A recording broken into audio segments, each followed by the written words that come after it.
எம்ஜிஆருக்கு இரட்டை இலை சின்னம் கிடைத்தது போல தமிழக வெற்றிக் கழக தலைவர் விஜய்க்கு விசில் சின்னம் கிடைத்துள்ளது என்று அமைச்சர் முகமது பர்வேஸ் தெரிவித்துள்ளார்.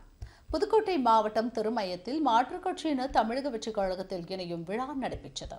முன்னாள் அதிமுக நிர்வாகி PLR பழனிவேல் ஏற்பாட்டில் நடைபெற்ற நிகழ்ச்சியில் மாற்றுக் கட்சிகளைச் சேர்ந்த 700க்கும் மேற்பட்ட தொழிலாளர் நலன் மற்றும் திறன் மேம்பாட்டுத்துறை அமைச்சர் முகமது பர்வேஸ் முன்னிலையில் தாவேகாவில் இணைத்தனர்.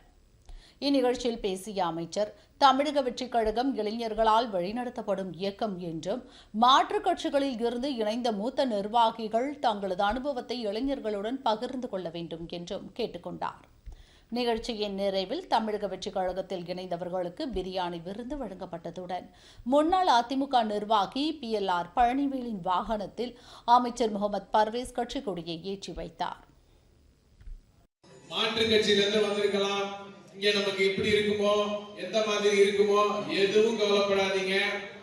உங்களுக்கான ஒரு நல்ல ஒரு அங்கீகாரம், உங்களுக்கான ஒரு நல்ல ஒரு மரியாதை இங்கே கிடைக்கும் என்று தெரிவித்துக் கொண்டு உங்களுடைய அனுபவத்தை எங்களுடைய இளைஞர்களுக்கும் கொஞ்சம் சொல்லி தந்து எல்லாம் அரவணைச்சு போகணுங்கிறது தான் எங்கள் தலைவர் தளபதியோட ஆசை.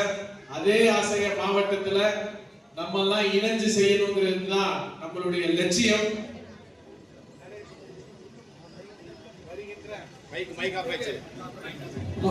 வருகின்ற உள்ளாட்சி தேர்தலில் நாம் திருமயம் சட்டமன்ற தொகுதியில் 100க்கு 100 நாம் வெற்றி பெற வேண்டும் என்று நீங்க எல்லாம் நம்ம விசில் சின்னத்தை பட்டி தோறும் சேர்த்து கொண்டு வந்துட்டோம்.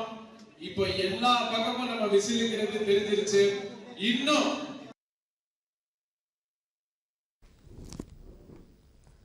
புதுக்கோட்டை மாநகராட்சிக்கு உட்பட்ட உழவர் சந்தை அருகே அமைந்துள்ள மாவட்ட மைய நூலகத்தில் போட்டித் தேர்வுகளுக்கு தயாராகி வரும் மாணவ மாணவிகளுடன் தொழிலாளர் நலன் மற்றும் திறன் மேம்பாட்டுத்துறை அமைச்சர் முகமது பர்வேஸ் கலந்துரையாடினார். தமிழக அரசு சார்பில் போட்டித் தேர்வு மாணவர்களுக்காக ஏற்படுத்தப்பட்டுள்ள படிப்பு வசதிகள், வாசிப்பு அரங்குகள் மற்றும் பிற வசதிகள் குறித்து அமைச்சர் கேட்டறிந்தார். தொடர்ந்து போட்டித் தேர்வுகளில் வெற்றி பெற தேவையான முன் அறிவுரைகளையும் மாணவர்களுக்கு வழங்கினார்.